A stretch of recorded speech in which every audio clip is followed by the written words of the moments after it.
Glory Tottenham Hotspurs. Glory, glory Tottenham Hotspurs. Glory.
Good afternoon, everybody, and welcome to Thfc Till I Die, your home of Tottenham past, present, and an exciting future under Ange Postecoglou.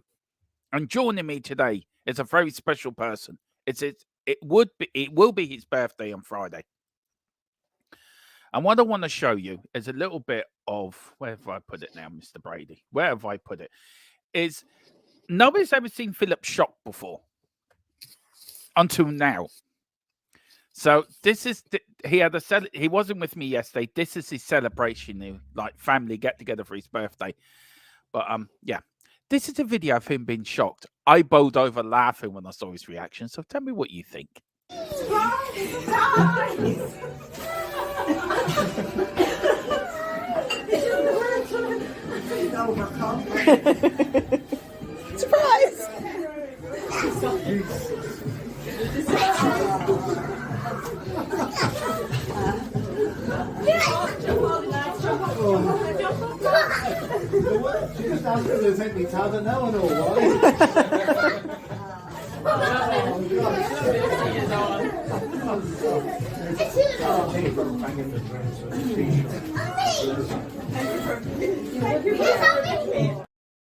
Now there you go, Mr. Brady.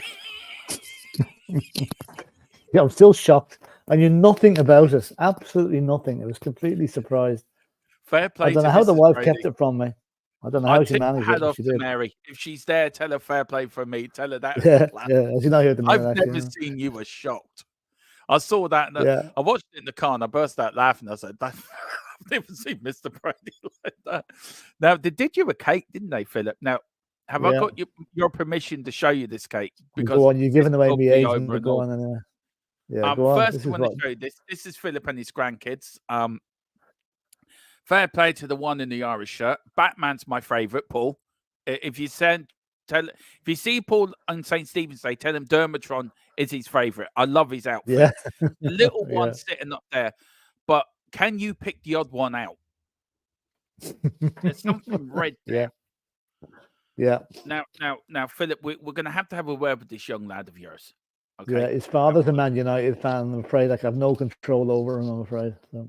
Well, okay, so we at Thfc Till I Die will get together and we'll buy him a little Tottenham shirt.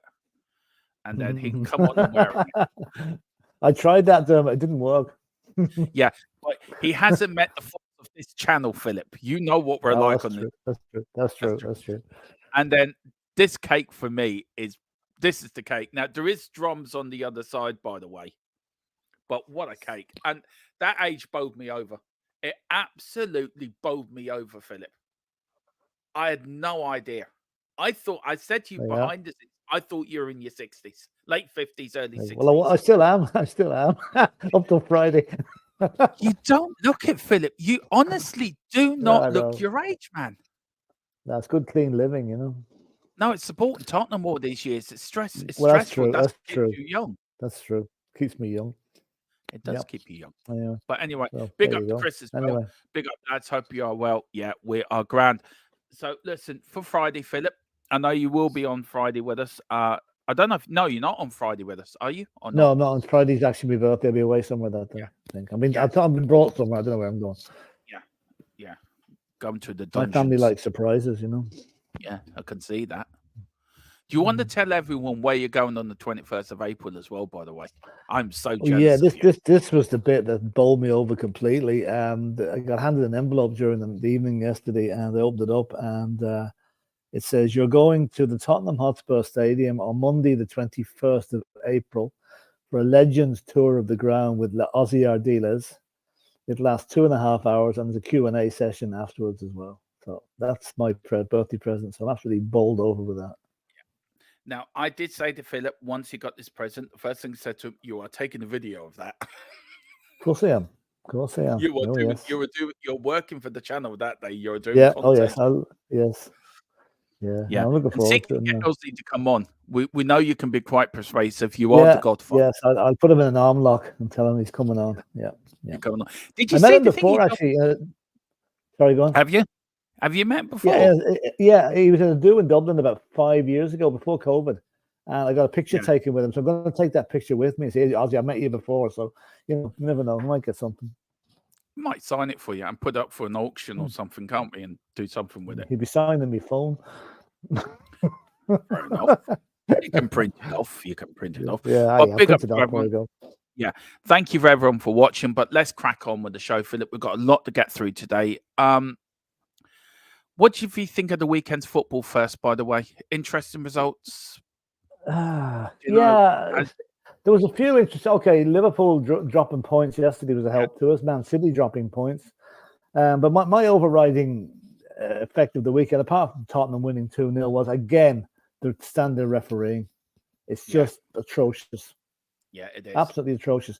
The referee that booked Destiny Adoji on Friday night for an innocuous challenge, right, was on VAR, I think, at West Ham and Wolves yesterday, and allowed literally like one of them to go without even getting the booking. And where is the continuity? Michael Oliver sends off a United player for mouthing off at him. Yeah. I just give up. I think the refereeing standards are so low now that it's gone beyond the joke, and something needs to be done, and quickly. It does. And where are you putting this, Philip? Look, the refereeing yesterday for the Man United game was atrocious. He sent off the lap for mouthing to him, where Darwin, before at the beginning of the game, was so sarcastic, the referee clapping in his face and everything, never even got a booking. Why is the standard so low, Philip? It's been atrocious this weekend. Well, I know this sounds controversial, but do you remember after the two decisions that went against Liverpool at our ground earlier in the season? Yeah. We said after that the Liverpool would never, ever get a VAR or a bad decision made against them all season, and that's what's happening now. It's proven right. It's proving right now. They're getting away with murder.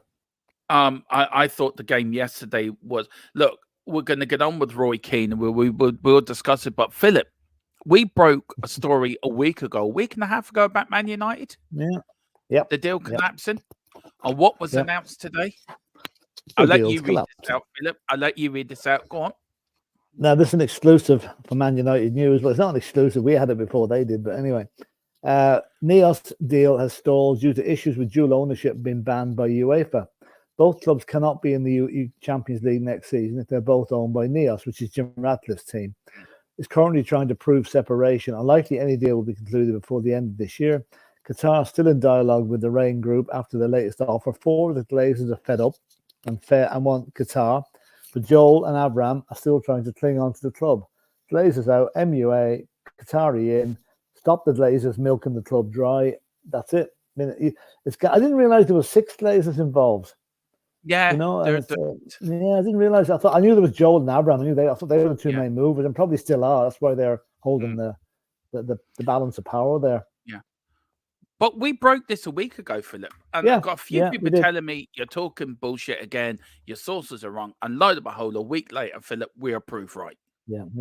Not the first thing we've been proved right on, Dermot. Not the first one. This happened a few times over the summer. Do you remember with Harry Kane going, and we had that one first. We had, what else do we have? We had Ange coming, I think, as well. You know, we had loads of them. We were very good sources, you know, and we keep our sources under our hat because obviously, you know, we want to keep the sources, but they are extremely accurate.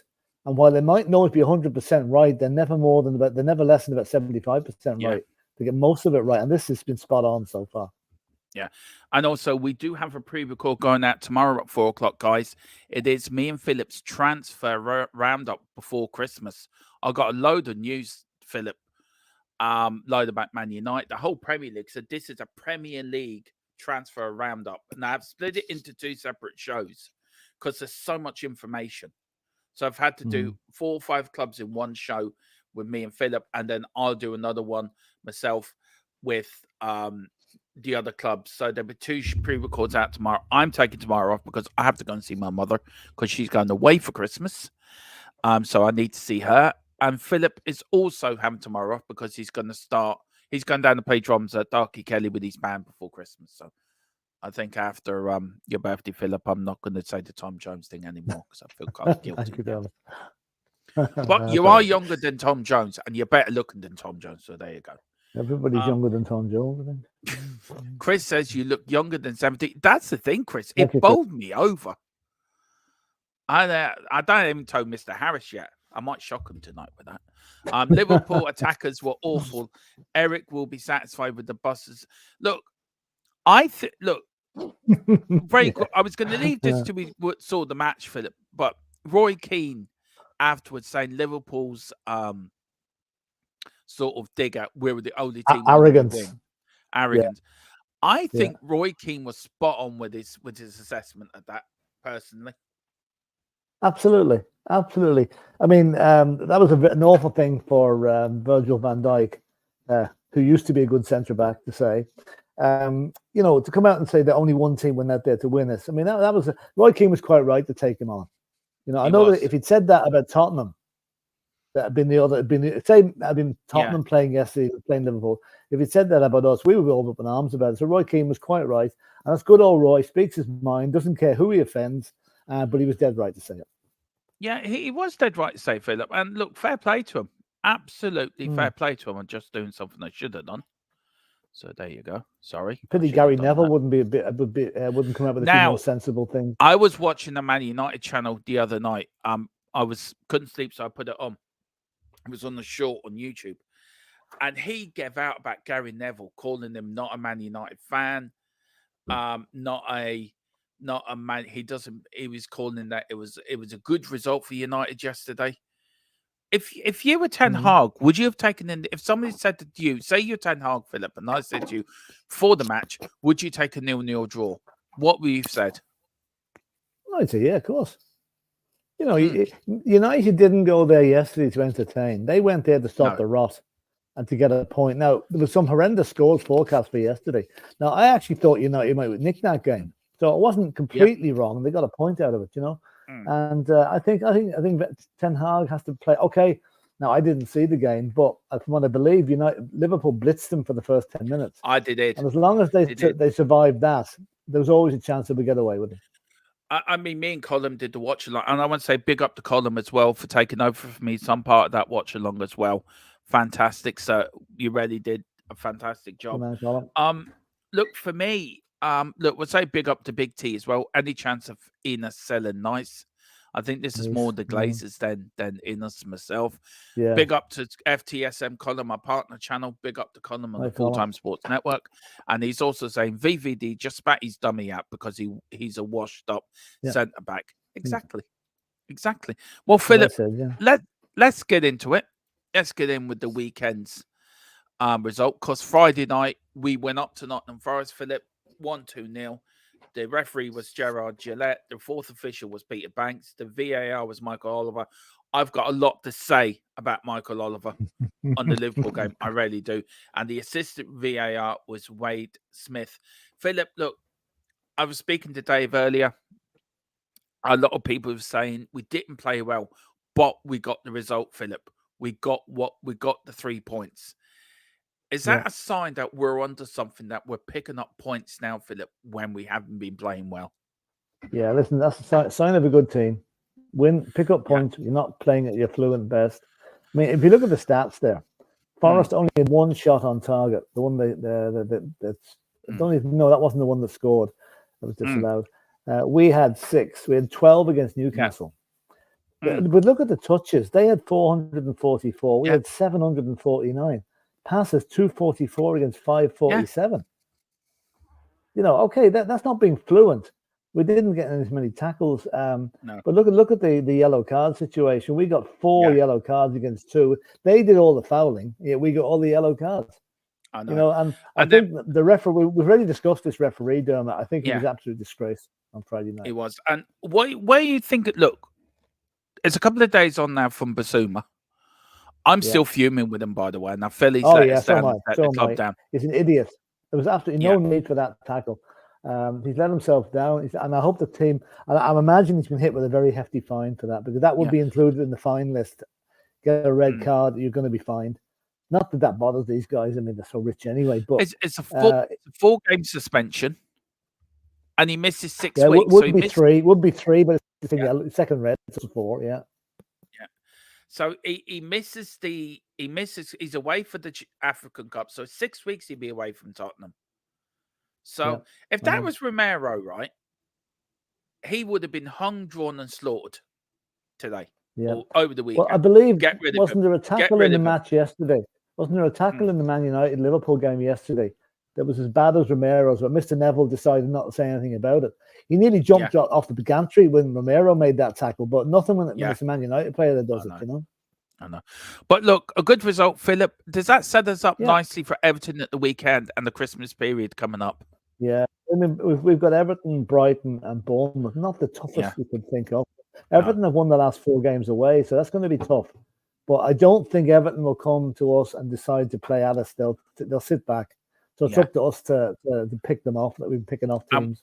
We are missing 2 people. Destiny as well is suspended for that game as well as Bazuma. But that's not a big of a problem, because you stick Royale Emerson in that position anyway. And then so you stick Emile Højbjerg in instead of Bazuma. So it's not critical. It's disappointing, but it's not fatal by any means. No, it's not fatal. But that was a good win for us. So now we're going on to Saturday. Of course, we did Premier Saturday. Look, we started Bournemouth, Luton, of course, abandoned after the first half.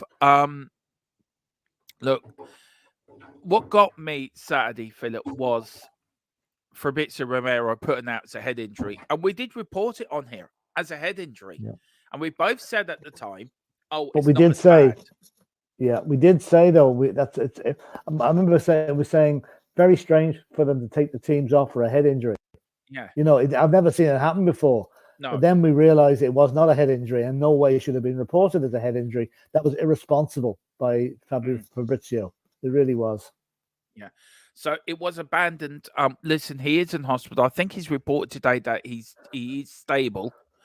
I don't know. I haven't got up with the news on him, but his family are by his bedside. But it's another heart attack, Philip, and it's a worry. And look, I said in the roundtable discussion or the podcast on Saturday, which will be uploaded tonight, guys, onto the Spotify channel. Hang on, Philip.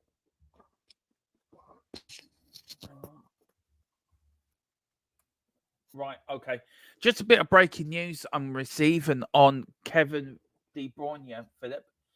I'm just hearing from Manchester City sources that he is back in training with the squad in Saudi today.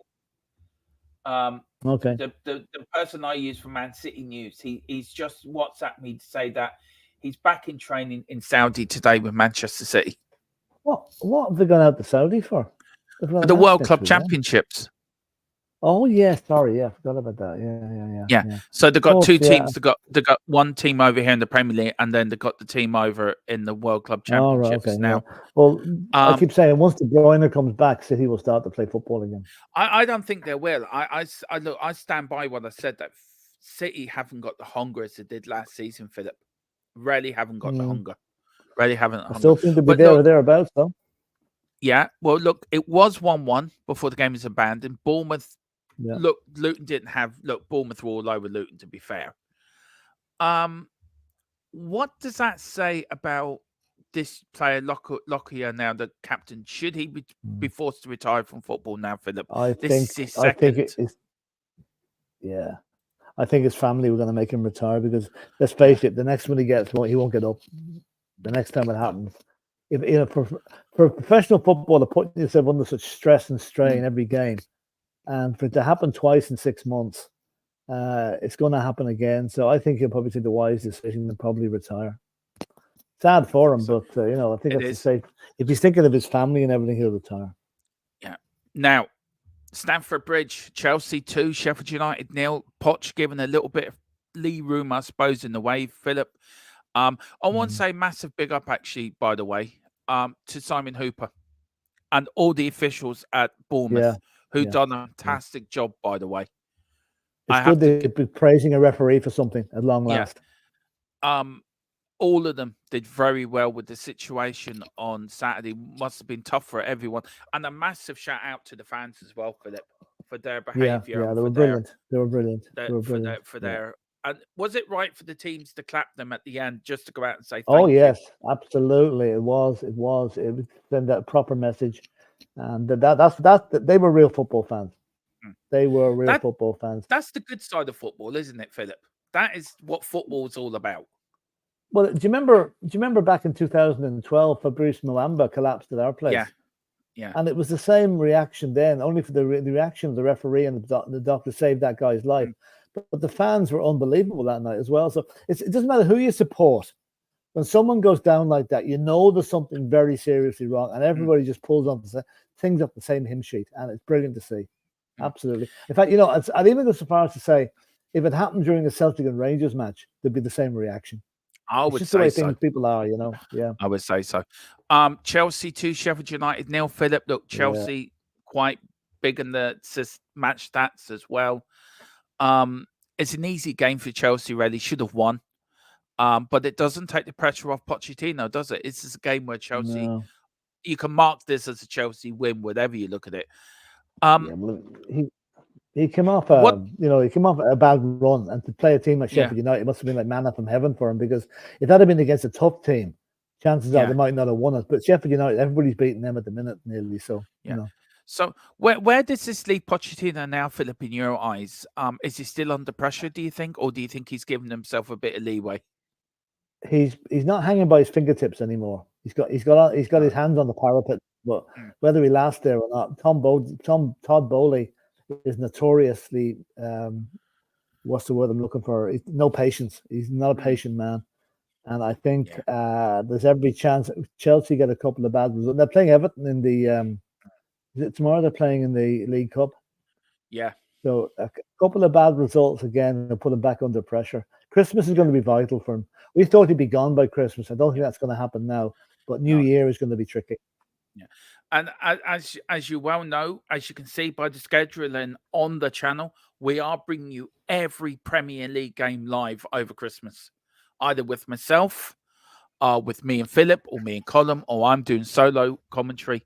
We will bring you up the latest every game of the Premier League for Christmas, because Philip, Christmas is a time to be together. It is a time for family, but there's a lot of people out there on their own, Philip. A lot of people by themselves, and we feel as a channel it's our responsibility to bring football to the people. And it is the way to do it, isn't it? And it's just say, Philip, look, I put something in the group chat today, and there's a lot of people worse off than me, Philip, or worse off than you. That we've got families, we've got loved ones, and there's people that haven't got that this time of year. So I feel it's important as a channel that we keep them people entertained and welcome them into our families. Yeah. Keep an eye on your neighbours. If an old lady's down Exactly. the road or an elderly gentleman, knock on his door. Bring them down a bit of Christmas dinner. Spend some time with them. And we do our bet on here. Have you seen the advertisement at the pub Charlie's Bar in Enniskillen did, Dermot? Yeah. The one that's causing all the, it's gone viral worldwide. Have you seen that video? Yeah. The one where the old gentleman goes into the pub. Yeah. Anyone can suss it out. Just type in Charlie's Bar in Enniskillen and look at it. It's brilliant. It cost them 700 quid to make. And do you know something? It's better than any John Lewis ad or any big ad that the supermarket put out of Christmas. I know the one you mean, Philip. It was on Joe. It was on not Joe Dolan. Joe Duffy's RT1. Yeah. He talked to the woman behind it. Yeah. It's brilliant. Absolutely. Just got a bit another breaking news, Philip, coming in through our network of sources.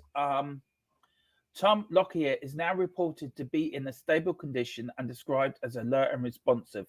Luton have asked fans to respect his privacy during his recovery and thank you for all the well wishes. So that is the very latest we've got on Tom. He is alert and responsive, but Philip, a long way to go. I know from my own personal view, I had a heart attack myself, as you well know, Philip. I'm very lucky. I'm lucky that it wasn't bad. I got a stent put in as a precaution, and that my lovely Derval, my beautiful partner, she's had 3 major heart attacks now in the last 7-8 years, and she has problems with her heart. So look, I know what it's like. It is very scary when you see a loved one go down with a heart attack. So big up to Tom Lockyer. The club should make the decision for him, Philip. Take it out of his hands and say, right. I don't know. Can they, Dermot? I don't know. I think it's a personal decision. They might say, listen, Tom, we're not going to pick you. You're going to go into the backroom staff or something like that. That's the way they can do it. But I think it's really up to him and his family to make the big decision. And it is a big decision. Now, Manchester City, Philip, what happened here? We were doing Premier Saturday. We were all going United City winning 2-1. You were saying, told you so, DERMOTRON, told you City will be back. And lo and behold, Crystal Palace score a last minute. Panty, I want to say big up to Matthew, who's just come in as well. Big up to the Saxky Gooner as well. Colin said he wanted the game to be talked about and he wanted to be Mr. Centre of attention because of what was a boring 0-0 draw. He threw his light by chance to grab the headlines and made the game all about him. That's about the referee. And also just jumping in, it's just a harmless potato. I love that. Just a harmless potato. I love the name and I love the picture. It's one of my favorite, actually. I wonder when and who was the last footballer in the Premier League who got tested positive for doping. I mean, Pogba got tested positively weeks after he left United. Do you know what? Just a harmless potato. Good point there. I might actually put that into the roundtable discussion this week, Philip. Yeah, interesting. Yeah, it's an interesting question, actually. Yeah, I'm trying to figure out who that was. Yeah, I mean, Pogba's now gone. Was it Mark Bosnick, from the goalkeeper from Man United? Didn't he? That's 20 years ago, Dermot. Didn't he test positive for cocaine? He did. Yeah, that's a good question. Actually, that's worth a bit of research. That's worth a bit of research. We look Thursday. Wednesday. We're doing a roundtable discussion where we are going to pick our all-time Spurs 11. I'm going to ask Philip if he can join us for that remotely, if he can for a little while. If you can. Yeah. If you can, you can. If you can, you can. Hopefully. Just sending a sick note to the Tom Jones Society of streaming fans. He's after the game. And ask for a night off due to resting your vocal cords, Philip. You got tonsillitis or something. But look, we'll get it there. But yeah, that's a great talking point, actually. And drugs in sport generally, Philip. But we will look into that. Now, Man City. A good result for us, by the way. A great result. Fair play to Crystal Palace. I'm really pleased for Palace for that one. That's 2 games in a row City have been leading in and drawn against us 2 weeks ago, and now Palace. And I love the reaction. Roy Hodgson seemed to be laughing at Pep at the end of the game. I love that picture, you know. But no, as I said, City are not firing at all. In fact, you know, for them to be only 1 point ahead of us now shows you how much we have come on. I know they're not kicking on all cylinders yet, but they will do. They will be, I think. But let's just hang on to them. You know, let's hang on, keep with them, and who knows what's going to happen. Look, I think you say Man City will come back, as we did break the news earlier that Kevin De Bruyne is back training with the Manchester City side in Saudi Arabia. But a great result for Palace, and I just don't think they're going to win the league this year, Philip. Look, we'll go through the league table at the end, but I'll give my reasons why. But I don't think great result for Palace. Now Everton continue their running form, Philip, unbeaten now in the last 6, I think now, against a very, very poor Burnley side. Yeah, they were. Mr. Baldy, Anthony Taylor, was the referee at this game. It was an expected win, really, wasn't it? Everton are expected to pick up points in these types of games, aren't they? So I wasn't surprised by this result. No, I think we both predicted Everton would win that match. Yeah. It gives them a little bit more confidence coming to our place on Saturday. So we're going to have to be on our guard against them, you know. Yeah. I think they're good. They're pretty good defensively, so it'll not be an easy match. And even with a 10 points reduction, they look as if they're going to be safe. You know, so I think they'll be well up the league if that 10 points is added back on. And we have a very good record against Everton. Now, they're one of the teams we rarely lose to. So let's hope that continues on Saturday next. Yeah. Matthew says, Dermot, which is worse, being Sleepy Joe or being an English guy? I'm not answering that question. I'm sorry. No, I don't think I should either. No. Matthew, just behave yourself. It hasn't got much to do with football, has it, really? It has got nothing to do with football. And by the way, I'm Irish. I'm not English. So put that up your pipe and smoke it. Yeah, that's one thing that does get me. I hate my accent, by the way. Philip will tell you, Dave Hauser, I'm as Irish as to the backbone. Philip will tell you that. I mean, I come from great heritage. Yeah.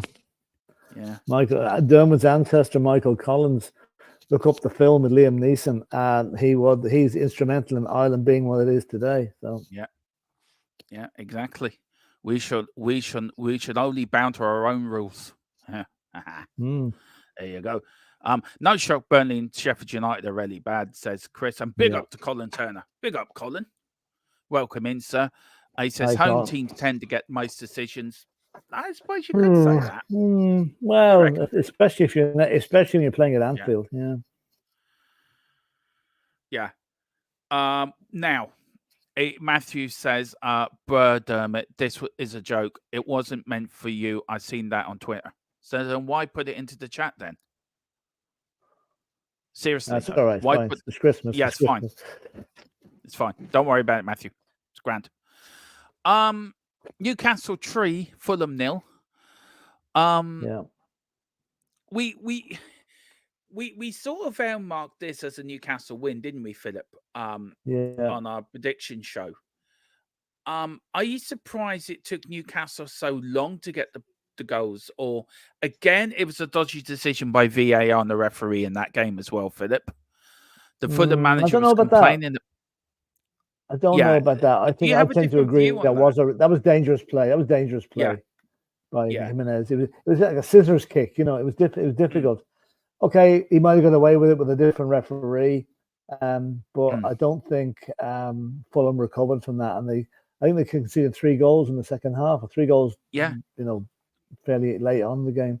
So I mean, Fulham are coming off 2 great results: 5-0 against Fulham and Forest. So, but Newcastle's a different place to go with that fan base behind them. So, but Newcastle needed that. They really needed that win to get back on track. They did. And where does this leave Newcastle now coming into Christmas, Philip? Do you think it leaves them on a good bounce before the Christmas period? Well, it helps. It's better going into Christmas off the back of a win than a defeat. I don't know who they're playing over Christmas, but Newcastle will be there or thereabouts, top 6 wise. Now we're going into Sunday. Please, everyone, hit the like button. We only got 5 likes. and there's 16 of you watching. So come on, hit that like button, hit the subscription as well, hit the notification bell. We've got lots of content coming over the next few weeks, by the way, guys. And also pick up your memberships, $1.99 to $5.99, and also send in an old super chat. It does help me and Philip keep doing what we enjoy doing. Now, Sunday the 17th, Philip, yesterday, of course, South London 2, Brighton 0. It was a tight game, but if you see by the match stats, Philip, it really one team deserved to win that game, to be fair. Well, on shots and on shots, yes. But look at the touches and passes. Brighton had more touches and more passes. But I understand. I think Arsenal were fairly dominant in that match. You know, they had all the touches in the right places of the pitch. So I'll give them that they won that match pretty easily. And Brighton have won there the last couple of seasons. So that was no easy game for the Gooners. Yeah, so big up. Look, they're going to be thereabouts, but I think they will fall away, Philip, at some point. They will. Yeah, I don't think they're going to win the league. No. Now, for me, this was a big win for Villa. They were 1-0 down, Philip. They turned it around. Is this a Villa a dark horse for the Premier League title this season? No, they'll be top 4 maybe. But they really got lucky yesterday. It was a moment of madness by Bertie, whatever you call him, Ben Mee, to get sent off. Because once Villa had them down to 10 men, Villa just capitalised on it. Yeah. A bit of an ugly match this. There was a lot of ill temper. And I think some of the Brentford fans, were giving Ollie Watkins a lot of stick, and he reacted to it, which he should never do. And that caused even more problems in the crowd and on the pitch at the end of the match. So good win for Villa, but I mean, I think they're having a purple patch at the minute, but I'd say they will be the European football, once that gets a wee bit more intense, will probably, it's one or the other there. They go for Europe or go for the top 4. Which ones are going to be? You know? And you look at the stats, Villa looked dominated with the touches, with the passes, Philip. Yeah. But you look at Brentford with tackles and everything else. But match stats, Villa looked like they dominated the game. But they didn't. They might have been a better team. But look at the 10 cards, 10 yellow cards, and 2 reds. That's some game, you know. Actually, you'd probably find both those teams will be fine now for that, because that's not controlling their players. I think they'll find that will come. Yeah. Well, look, we're going on for the next one. Of course, Barney the dinosaur, Bob and Blowen, 3, Wolves 0. I thought Wolves were very, very unlucky. They had a goal chalked off, which wasn't offside to me, Philip. I looked at it a few times. So where are you on this one? Look, I'm looking at the VAR official. That's where I am. Mr. Gillette. Not only did he shaft us on Friday night, he turns up at West Ham and shaft Wolves as well, because the Wolves player was absolutely assaulted by a West Ham guy. To me, it was a red card all day long. It went to VAR. No, maybe it didn't go to VAR. VAR did not look at it, and no, it wasn't even given the yellow. He went like that into the West Ham, the Wolves player's face. You know, and Destiny Adoji goes like that to a Forest player and gets booked. Where is the continuity in that? Just a pure joke. Pure joke. End of rant. End of rant. I agree with you, Philip. Totally agree with you. To the next game. Liverpool against Manchester United. Look, we did the watch along to this, me and Colin. All I can say is Man United deserved their point. Liverpool should have won, should have took their chances. You can see by the stats there, Philip, they absolutely dominated Man United. But they didn't take the chance. Yeah, they didn't take the chances, Philip. And if you don't take your chances, you will get punished. Did Liverpool get punished yesterday? Well, the way I look at that, Dermot, 34 shots, but take away the number of shots on target, and that means that 28 shots off or 26 shots off target. That's a lot. That's a hell of a lot. Man United managed 1 shot on target, and they had 7 shots in total. So, yeah, I mean, again, like I said, I didn't see this game, but it seems to me it's a great result for Man United to get a point out of that match, because they were under the cosh. And again, you had a bit of dodgy refereeing at the end there, sending off Dalot for yellow cards in the space of a minute. Yeah. I think it was. You know. So again, I'm not going to harp on about VAR and Liverpool, but they certainly do seem to get the rub of the green these days. You know. Yeah, they do. And look, for me, Philip, the referee yesterday wanted the centre of attention, and he got it. And you got him and Anthony Taylor. You got the two worst referees being the referee and the fourth official for that game. Yeah. You cannot have officials like that running the game. They should be banned now for the Christmas period, the pair of them. I thought the way Michael, I thought the Michael Oliver refereed that game yesterday. He let an awful lot go, and he thinks, "Well, I'm being a good referee. I'm being a good referee. I'm letting it flow. I'm letting it flow." Well, Darwin was sarcastic to him, slapped in his face, basically went like that to him, really sarcastically, not a yellow card. Darwin, the ball goes out, and it is a Man United throw-in, I think, and he does what a normal player does. The adrenaline is buzzing. You let your formations out. Your frustration out. Yeah. And he just said, right, I'm going to send you off. It's not right, Philip, and it needs to be looked at. It's not. No, absolutely not. It's terrible. Yeah, it is. But, you know, these guys want to be the center of attention, like you said, and that's the way it is. Yeah, and look, Michael Oliver and Anthony Taylor, for me, are the worst referees in the Premier League. Yeah, absolutely. Now, Dermot, could I go off for 2 minutes? I just need to do something. Yeah, I'll be back in 2 minutes. Sorry, just something's cropped up here. Okay, no problem. All right, see you in 2 minutes. I'll take you off there. We've got Colin Turner. What do you, Jim, think of the yellow card be looked at many matches for too many? I think there is too many unnecessary yellow cards, Colin. I agree with you 100%. I think also the standard of refereeing, I think, let me just sort out my camera. So it's a little bit. Oh, no, it's a little bit. It's not. I need new camera. That's what I need. I think the standard of refereeing for me has been atrocious. Colin, you're absolutely spot on with that. And there's too many. They seem to be very easily, yellow card. But they're under pressure from other players and managers and fans to do so. But I agree with you. They should be looked at, and some of them should be rescinded. Absolutely. Big up, Colin. Stephen Cartwright says, the refereeing is the worst I've seen in all my 56 years of watching football. I'm starting a petition to get Michael Oliver banned from all football grounds. I agree with you. I absolutely. Yesterday was the final straw for me with Michael Oliver. He was always anti-Manchester United.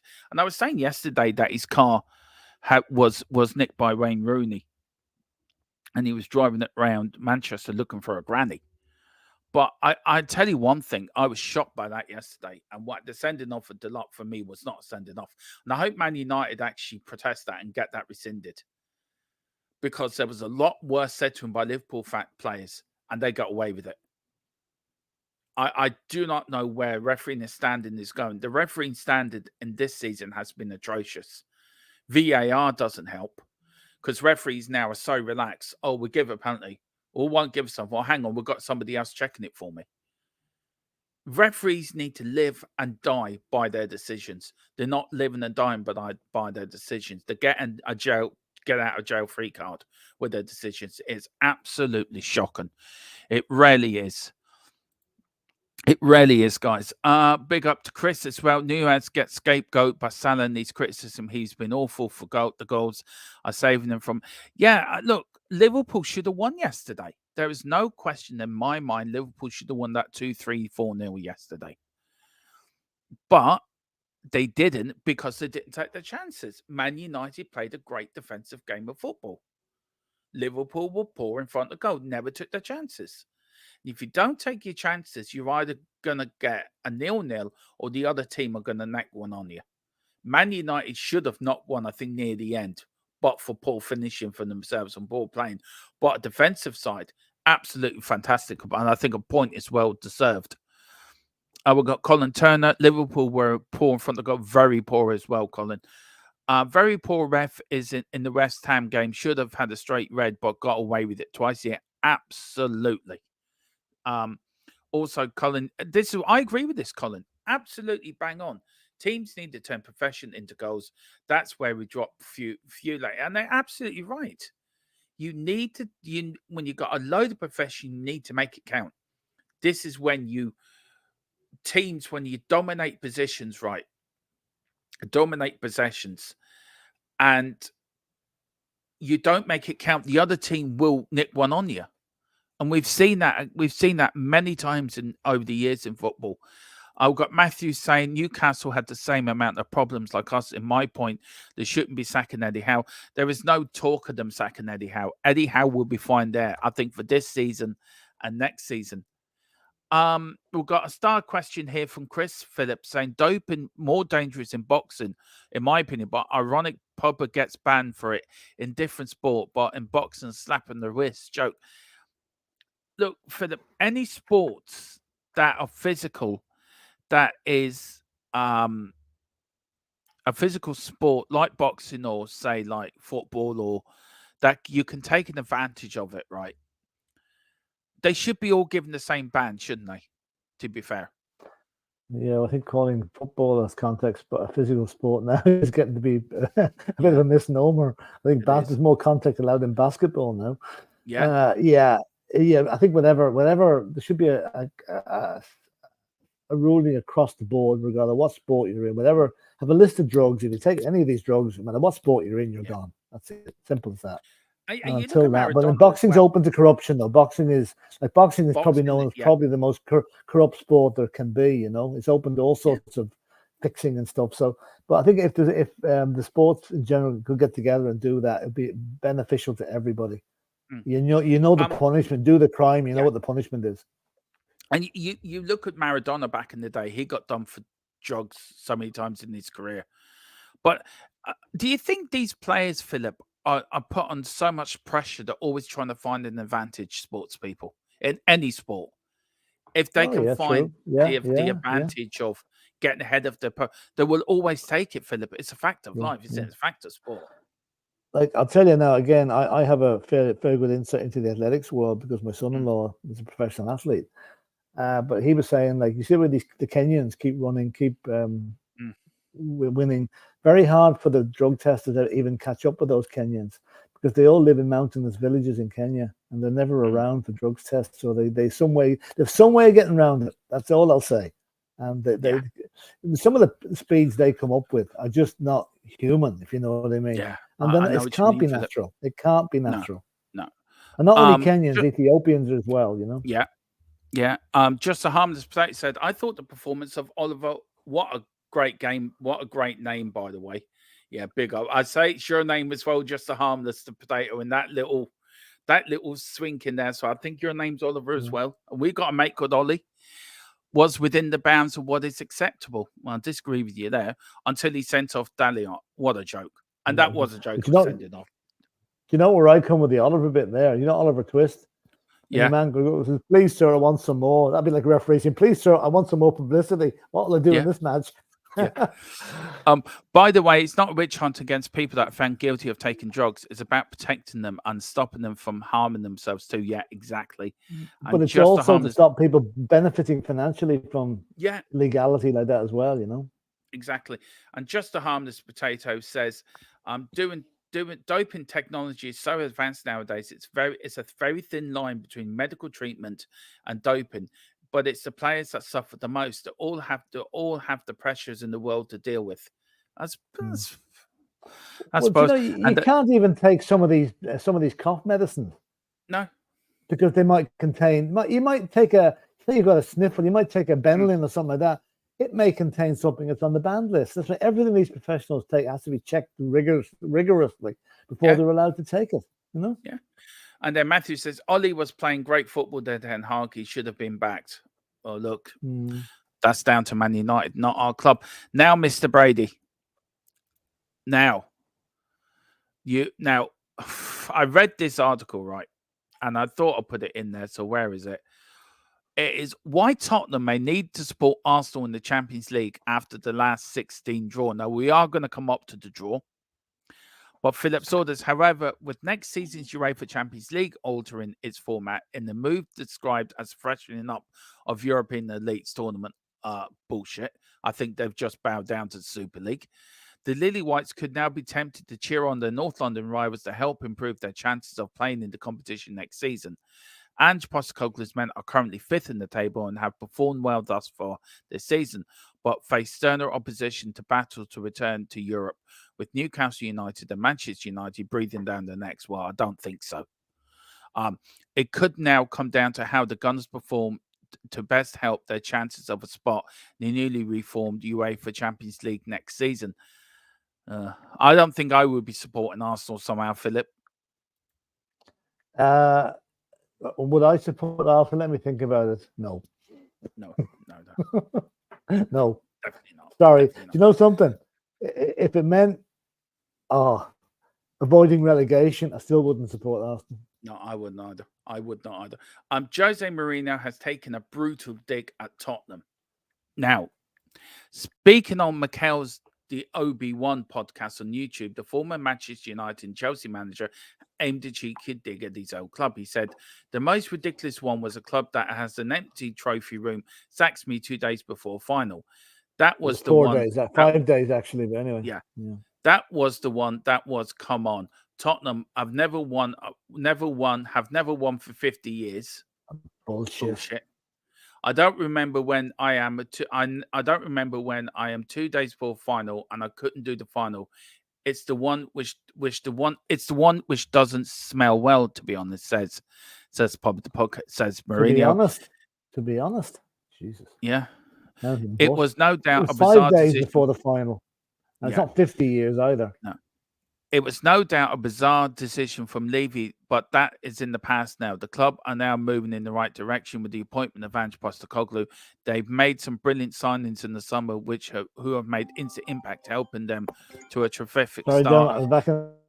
It is a long-time project, but early signs show nothing but encouragement. Look, guys, I think Mourinho needs to shut his big fat mouth and take Tottenham out of his gob. Honest to God, I really do. What do you guys think of that? Let me know in the chat. Absolutely bizarre. That is bizarre. Brian says, to hell freezes over, I will support. 2 right, same as us. Hell will freeze over, I guess. Where is all this Champions League nonsense heading? It's heading into a Super League. That's where it's heading, Colin. Absolutely heading into a Super League. Matthew says Villa eventually will crumble down. I'm telling you, I don't think they will. I still don't think they will. I would support City. I'm not supporting anyone but Tottenham Hotspur. No way, says just a harmless potato. And Harley says he's still mad at Levy for sacking him. Get over it, Joe. Yeah, get over it. Just get over it, sir. But let me know what you think about that. I mean, I could take a few things out of there. It was 5 days before cup final, as Philip said. Tottenham have never won for 50 years. That's a load of bullshit. It's only 20 odd years. And maybe he sacked you for a reason. I understand sacking him for a cup final wasn't the brainiest idea for Ange. Maybe he would have won that trophy. But there had to be a reason.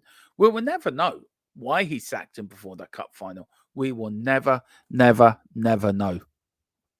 No, this is not true. And this is now the response from the one and only one of my favorite players, one of my idols, Graham Roberts. Not true, Graham Roberts is not happy what Jose Mourinho has just said about Tottenham. The big old Graham putting his studs into a mighty tackle. Says this is not true. Spurs have won many trophies in their history. Jose was one of our worst managers in our history with his negative style of play. Not only did he have one of the worst styles, he was so boring to listen to with his constant moaning. Ange is a breath of fresh air. He said. Roberts then added a second tweet underneath, one of the highest paid managers Spurs in the world. To deliver that type of football, it's absolutely painful. He added, big up to Graham Roberts. Absolutely love that from the Mr. Tottenham himself. Graham Roberts, of course, the captain that lifted the UEFA Cup in 1984, was a major part of Spurs' success in the early 80s. Then went up to Rangers and did a success up there as well. A Tottenham legend, an absolute Tottenham icon, and really was one of the best players. I think he was the engine room for Keith Birkinshaw's Tottenham side. Absolute fair play to him. Big up to Graham Roberts as well. Now, here we go, guys. This is the last bit of news. This is the draw for the Champions League done today. We did do this show earlier. Bobby, big up to Bobby and Benny over at the Armory and the Full-Time Sports Network for broadcasting it live on THFC Till I Die. Just give you guys a bit of extra early morning content. Here is the full draw for the Champions League at round 16. We've got FC Copenhagen versus Manchester City, FC Porto against Arsenal, Inter Milan versus Atletico Madrid, Lazio versus Bayern Munich, which I think is a tie of the round, Napoli versus Barcelona, another big game, PSG versus Real Sociedad, PSG should win that, PSV versus Borussia Dortmund, PSV, I think Dortmund probably win that, and RB Leipzig versus Real Madrid. I am going to go for, these are my quarterfinals now. Going to go for Man City, Porto, Atletico Madrid, Bayern Munich, Napoli, Real Sociedad, Dortmund, and Real Madrid. That's my quarterfinal. So let me know if you agree with that. Let me know if you agree with me. I'll get Philip's comments when he comes back. And also, last guys, this is it. It's the dates for the World Club Championships have been set for June to July 2025. The Club World Cup will be held between June the 13th to July the 15th. And this is the sort of format. The 2025 Club World Cup will be held from June the 15th to July the 13th. FIFA officially confirmed on Sunday. This will be the first ever expanded version of the tournament, which will feature 32 teams, will be played in the United States. The Seattle Sounders are one of the 12 teams to have already qualified, joining Chelsea, Real Madrid, and Manchester United from the UEFA, Premier League, Flamengo, and Fluminense from Cannibal, Monterrey, Leon from CANICAF, and Al-Hilal and Uganda Red Diamonds from the AFC, and Hali. And why Dad AC from CAF. There will be 9 more teams from UEFA, the 24-25 Champions League winners, 8 based on ranking system, 1 more from the Cumble, 1 more from all the other FIFA representatives, and 2 more. And which are the most likely team in the OFC will be Auckland City. All teams must play at least 3 games, but could play as many as 7. It's not yet clear how this will fit into the MLS and La Liga MX schedules. Something further complicated by League Cup that usually runs about a month later, aside from having a chance to face off against some of the world's top teams. Reports suggest that the Sounders will also be guaranteed $50 million payday fund, the potential for more depending on how far they advance. Separated from this, FIFA also announced plans for a new international cup where CONCACAF and Copa and the South America winners will face off in an annual meeting that effectively serves as a one-off game playoff. The winner will then advance to a 14 neutral site tournament where UEFA Champions League winners will be waiting. Philip, a lot of changes in football now coming up. Yeah, got this World Club tournament. These are some of the teams. This is how it works, Philip. Chelsea, Real Madrid, Manchester United from UEFA have already got into the tournament. I don't know how Chelsea got in there and Liverpool didn't. Well, what do you think? They're owned by American owners, Philip. Yeah, but surely there should be some better qualification reason for that, not just owned by Americans. You know, it seems strange. Anyway, listen, if it ties them up and affects up the pre-season, all the better, you know. But also the teams in here is how you do in the Champions League get into this tournament as well, Philip, at the end of next summer. So Tottenham could get into it. Yeah, doubtful. So would you want to? Would you really want to? No. And also, Philip, I want to get your thoughts on the Champions League draw. I've gone for Man City, Porto, Atletico Madrid, Bayern Munich, Napoli. No, Barcelona. Sorry. All right. Real Sociedad, they are my locks. So I think that's about it, really. Any more? No, that's about it. Me and Philip, of course, have more shows coming up during the week. We've got a few pre-records tomorrow, as I'm having tomorrow off. And we're going to bring you all the transfer latest news. I see Boris Britt has put something into the chat as well. Boris Britt, well, reports are saying we have been in talks with Nice over Jean-Claude Tabou. Yet we have. And I can give you the very latest in that. I'll tell you what I'll do. As I'm feeling festive, as I'm feeling really, really nice, I will give you this now. Where is it now? These are some of the other news. So let me give you all the latest Tottenham.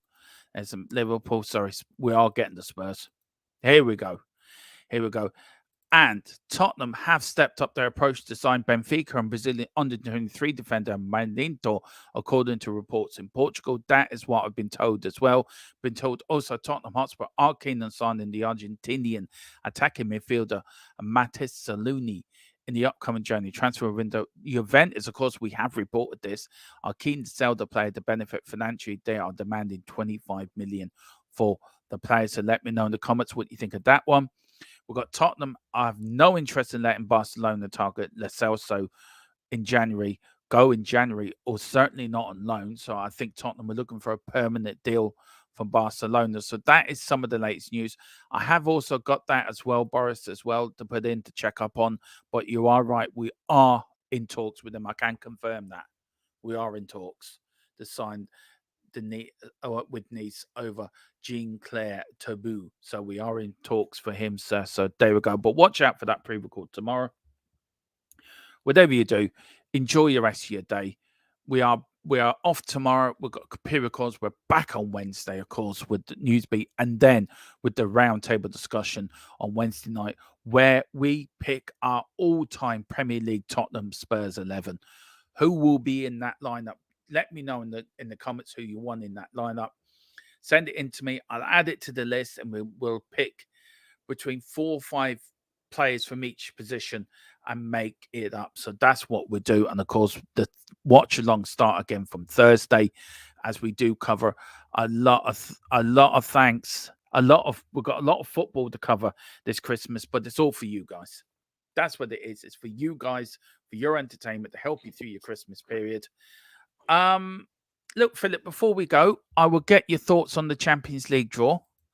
Oh yeah. I will go through. I've gone for Man City, Porto, Atletico Madrid, Bayern Munich, Barcelona, Real Sociedad, Dortmund, and Real Madrid. That is my quarter final. What are you going for? I'll go for Man City. I'm afraid I have to go for Arsenal, unfortunately. I think they'd be too good for Porto. I think Atletico Madrid, Bayern Munich, Barcelona, PSG, I think will beat Sociedad, Dortmund and Madrid. And there's 2, 4, that's it, 8 matches. Yeah, that's it. Yeah. Yeah. And this very quickly about... There's no real... But you know what, looking at that draw, Dermot, there was no absolutely blockbuster tie, really. I tell you what, I thought Bayern Munich, Lazio sort of stood out to me. I suppose maybe to me, maybe PSV and Dortmund doesn't look too bad. PSG, but then again, I suppose you're talking first versus second here, so there's never really going to be a massive, you're talking first seeds versus second seeds, aren't you, in this draw? It's not an open draw as such. It's and the British teams couldn't be drawn against each other either. So no, I'd love to see Arsenal play Man City in the quarterfinal. Yeah. And also, Philip, there was Mourinho. This is Graham Roberts' reply to Mourinho. Fair play to Graham Roberts. Yeah, he doesn't mess around, Graham Roberts. He's picked out a few managers for saying things like that. Graham Roberts loves Tottenham, and I think he's great. And for Graham, for Mourinho to come out and say Spurs have won nothing in 50 years, that's a total disrespect. I know we haven't won a trophy in 15 years. Or whatever. Yeah. But to come out and make that 50 years is just ignorant. That's the word I'd use to describe it. And Philip, before this weekend's football and the Christmas period, this is the Premier League table. This is the top 6. Newcastle in 6th, of course, on 29 points. Spurs in 5th on 33. Man City on 34. Villa on 38. Liverpool on 38. And Arsenal on 39. Philip, if somebody, I said it to you in the back room before we started this. Tottenham are still within the title race. And I think we are. Well, I mean, we're position-wise, we are. Whether we are squad-wise and otherwise, I don't know. I still don't Probably think not. we're in a race. But No. if you take away, if you add in 2 wins, say now we had the 3 matches we should have won, right? Wolves, West Ham, and Villa. We will be actually sitting pretty on top of the league at the moment. Yeah, that's how close we are to it, and how much though that recklessness against Chelsea cost us. Yeah. Look, when I said Villa are in the title shot, I think they are, Philip, third a point off the lead. I think they're in a shot for the Champions League. They're a bit like us. Yeah. I just don't think they've got the experience or the squad to go mount a complete title challenge. But they'll be there or thereabouts. They're playing some good football, but they will hit the wall at some stage. Yeah. They will hit the wall at some stage. I think that point for Liverpool was drop points yet. That could cost them the league, I think. Absolutely. If they are going to lose the league. Yeah. But look, Philip, thank you so much for coming on as always. I've done a bit of a plug for all our shows this week.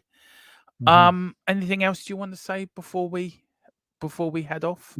No, just like I hope the Christmas week coming up, I hope everybody stays safe if you're traveling home for Christmas. And as I said, if you have a next door neighbor that you mightn't have seen for a while, just knock on the door or go and have a chat with them, make sure they're okay, because there's people nowadays living on their own here. And this is a very lonely time of year if you're on your own. So think about your neighbors. It is. And we are back tomorrow with a couple of pre-records with all the latest transfer gossip we're hearing. Just a few more people. Got Gerrard says Eric the Viking. That's going to go into the hat for the Premier League. All-time 11. Colin says roll on the 1st of January. Thanks to you both. Look, that's what we're here for. Harmless Report says big thumbs up. And then just Harmless Potatoes put City buying. Can't remember all, but I guess VAP would beat Dortmund. Look, it's going to be an interesting time, Philip. But look, we're both having tomorrow off, a well-deserved break tomorrow, I might add, because we've been working hard. And we're back on Wednesday with a double shift. And then Thursday, it kicks off. The Christmas football period kicks off in style. And we will bring you the latest of every game. Either it's me and Philip, or me and Colin. We will be here bringing you all the very latest to keep you going over your Christmas festive period. And we're on Christmas Eve. I am on Christmas Eve doing a watch along. Then we're not on Christmas Day. We're back on St. Stephen's Day at some point. I think, Philip, you're back on in the evening, and I'm back on in the afternoon with Premier Saturday. So looking forward to that. Big up to you all, guys. Thank you so much again. Philip, thank you so much again for joining me. Whatever you do, enjoy the rest of your day. We are back on Wednesday at 4. Whatever you do, come on, you Spurs. And Big Ange, we trust. To bring together a group of remarkable people. To see if we could become something more. So when they needed us, we could fight the battles that they never could.